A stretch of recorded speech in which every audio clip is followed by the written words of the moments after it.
Hi, everyone. Welcome back. Today, I would like to continue talking about books I'm reading and things that I'm learning from the book. So, and I've mentioned before in previous videos that most of the time, whenever I'm going to talk to you guys, I don't really know what I'm going to talk about until the day of, or maybe the day before. Mainly, I call it stream of consciousness. I find that, I get the inspiration for what I need to talk about as I'm progressing through my week. And so last week, I talked about the one thing that you need to do in order to actually achieve your goals. And that was committing to your goals. So actually, when you set a goal or you say you want to achieve a goal, you need to actually commit to that goal. Otherwise, nothing is going to make you actually work hard towards achieving that goal. And in a couple of prior videos, I've talked about the power of perseverance and overcoming obstacles in regards to, moving forward in your life and actually achieving your goals. And so this week, I'm listening to a book called 3 Feet from Gold, and it's another book based on the teachings of Napoleon Hill. And it's written by Greg Reed and Sharon Lechter. And I was listening this morning, and the section that I'm at right now was talking about, sometimes you need to fight. And it really makes me, want to talk to you about that, because this has everything to do with, committing to your goals, to overcoming obstacles, and to perseverance. Because these things that come up, you set a goal. So like, okay, I have set a goal. I am going to start training to through hike the Appalachian Trail. I've set a 20-month training plan in place, and I started last week. And so this is a goal that I want to achieve, and it's going to be myself and my best friend. We're going to start training and we're going to do this hike. And so, there are so many things that are going to come up in the next 20 months that are going to, kind of maybe stop me from achieving this goal. And there's a lot of people that, you talk to, and they, like, I was just telling somebody the other day, and he was like, that's a really long commitment. You're going to, what are you going to do for work? Or, how are you going to take the time off, and how are you going to accomplish that? So, if you have a goal and you tell people that you have a goal, they're going to tell you all the ways that you can achieve it. And I use those things as what Marie Forleo calls FU fuel.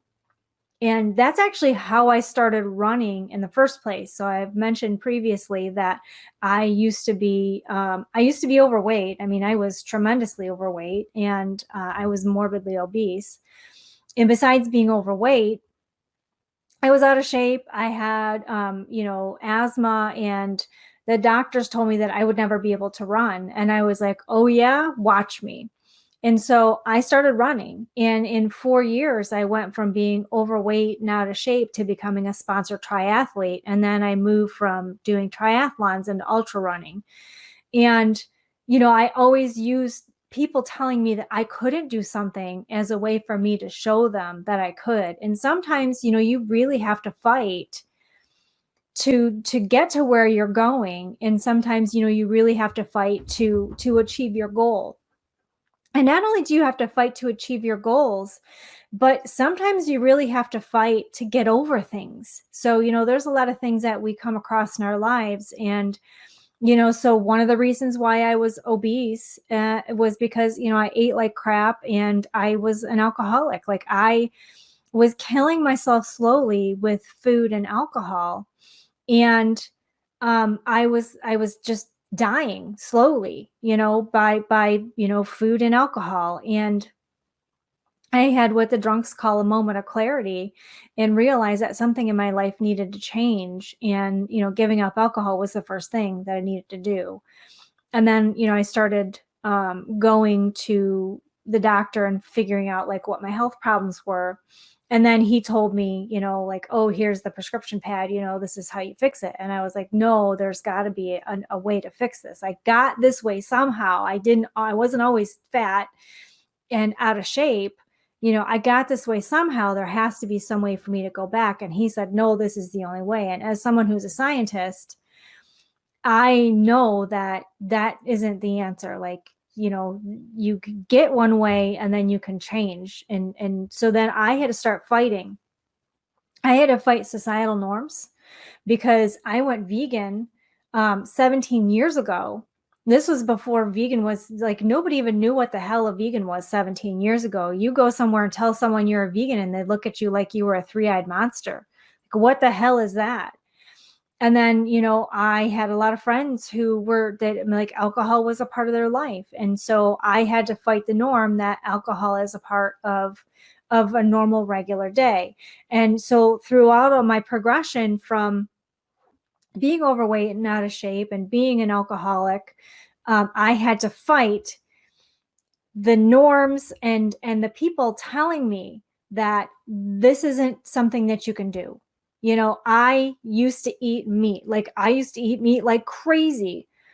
And my husband, who was my boyfriend at the time, even said, like, I never ate so much red meat in my life until I started dating you. And then just like every meal is meat and potatoes, meat and potatoes, meat and potatoes. I mean, I used to hunt, I used to fish. That was the norm for me.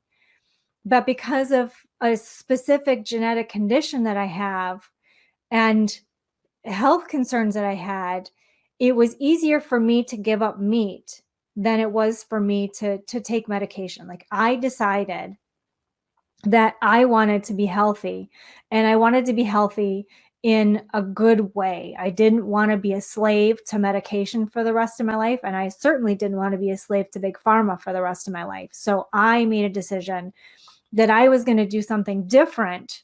At the time, I mean, it was like completely different 20 years ago. You had some people who were like super crazy health gurus, but like a lot of people thought those people were out in la la land. You're just like, what the hell is a juice fast? Only hippies do that. You can't. So it just wasn't a normal thing, right? It wasn't a completely normal thing. So I had to fight against all these preconceived notions, against all these people telling me that I couldn't do it. There's no way you're going to quit drinking. You'll go back to it. When I quit smoking, which was 22 years ago now. Oh, it makes me sound so old when I say that. But they tell me like, you'll never be able to quit smoking. You're just going to go back to it. And then the same thing with the drinking. And then when I quit eating meat, oh, you'll be back, just eat some turkey, eat some chicken. Like, I was just telling a friend of mine, I quit eating meat in the beginning of the year when I quit. And for my birthday that year, my husband, who was my boyfriend at the time, actually took me to Benihana for my birthday.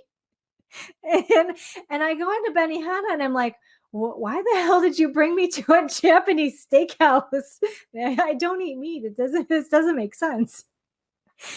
But he was trying to get me to eat meat again. And so I just ordered rice and vegetables because, I didn't really know what else to order from Benihana at the time, because I didn't know they actually had sushi and that there was such a thing as vegetarian sushi at the time. So you learn a lot as a vegan over the years, how to adapt. And so, to make him feel better about taking me there, I tried. Like, he had chicken and I took a piece of chicken and I put it in my mouth and I tried really hard to chew it. And I thought it was absolutely the most disgusting thing I'd ever had. And I spit it out and was like, there's no way in hell I can keep doing this. I just can't. I just can't do it.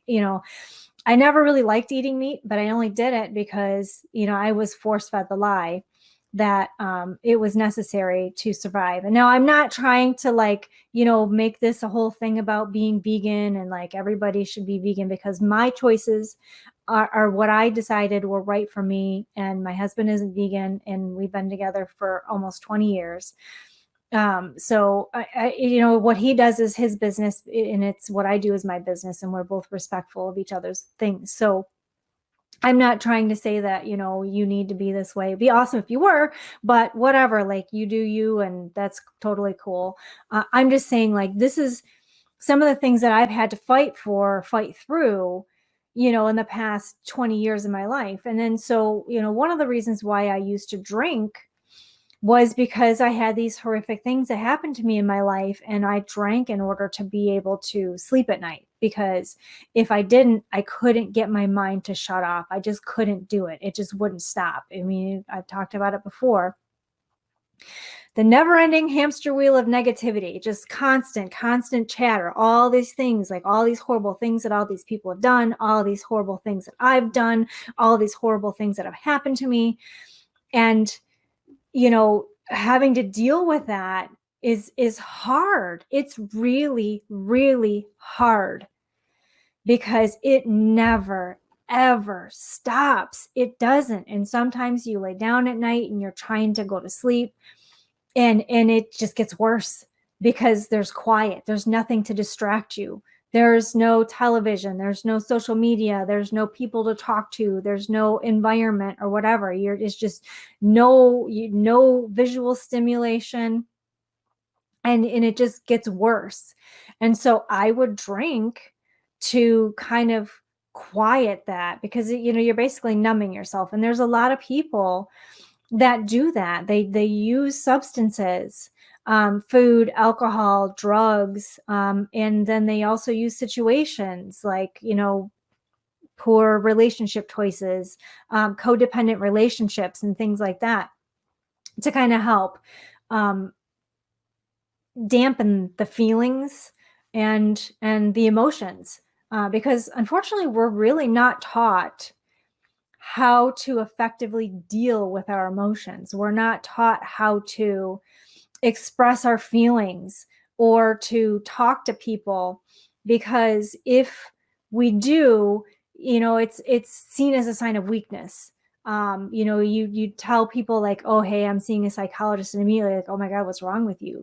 So like I've mentioned before, I am seeing a psychologist because I have issues that I've tried really hard to deal with for the past 20 years myself. And I've realized that I can keep working really, really hard, or I can work and then get some help and make it a little bit easier. I still have to work, but having somebody help me makes that work a hell of a lot easier.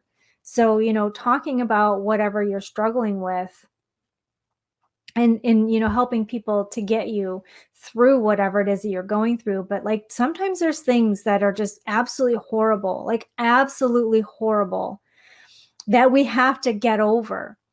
And sometimes it feels like the fight of your life to get over it. So I have a tattoo on my shoulder I got when I was 17.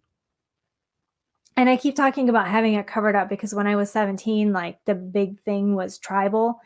And so I have this huge rose on my shoulder that's got like tribal stuff around it. And one of the things I've been really thinking about having it covered up with is a phoenix. Because sometimes it's what, you have to do. You have to actually like just crash and burn, and then rise again out of the ashes, remake yourself, remake your life, change who you are, change how you live, change how you view the world, in order to actually move forward and achieve whatever it is that you want to achieve in life. And it's not easy. It is by no means easy at all. Like I have completely reinvented myself a number of times. I mean, I've gone from being an obese, alcoholic who is uneducated, to being, a sponsored triathlete who was really, I tried to get into the Marines right out of high school, and they rejected me because I had COPD and, a number of other health issues. And by the time I was at my peak athletic performance, I was actually better than most Marines. But unfortunately, by that time, I was like, okay, I can join the Marines. I was 29, and their cutoff age, I think, is like 27. I could have joined the Army, but I didn't want to do the Army. I really wanted to be a Marine. So I didn't end up joining the military. And I've talked before about, being grateful for things that happen, even though they aren't the way that you plan them. Because honestly, if I'd gone into a military career, I would have been a career military person. And my life surely wouldn't be what it is right now. So I think the reason why these things happened for me is because this is the path I was meant to follow. And having COPD and being rejected was what, kept me on this path. And, if I'd done the other path, then, obviously I would have learned different things, but I would have been a completely different person. And so I truly enjoy the person that I am today. But I'm not the same person that I was 5 years ago. I'm not the same person that I was 10 years ago. I'm not the same person I was 20 or 30 years ago. And that's okay. We always have to strive to do our best, to be our best, to keep moving forward, because if we don't move forward, we will be stuck where we are for the rest of our lives. And I don't know about you, but I don't ever want to be stuck in one place for my entire life. And I don't mean like stuck in, the same house for whatever, I'm like, we've lived in our house for 5 years now, and we're doing a major renovation right now. So, we're here and we're making changes. We're making it the way we want it to be. Not everybody's as fortunate to be able to do that, but we purchased a house with the intention of doing that in the future. So, we knew we purchased a house that was less money, knowing full well that we were going to have to do renovations, and we kind of built that into our budget. But maybe we're going to be stuck here for a little while, but I don't consider it being stuck.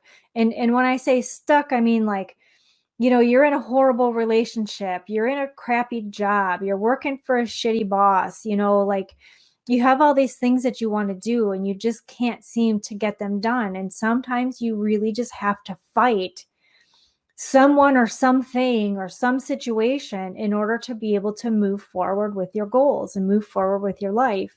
So, and you should make goals. I mean, like I've talked about them before. I have my vision boards.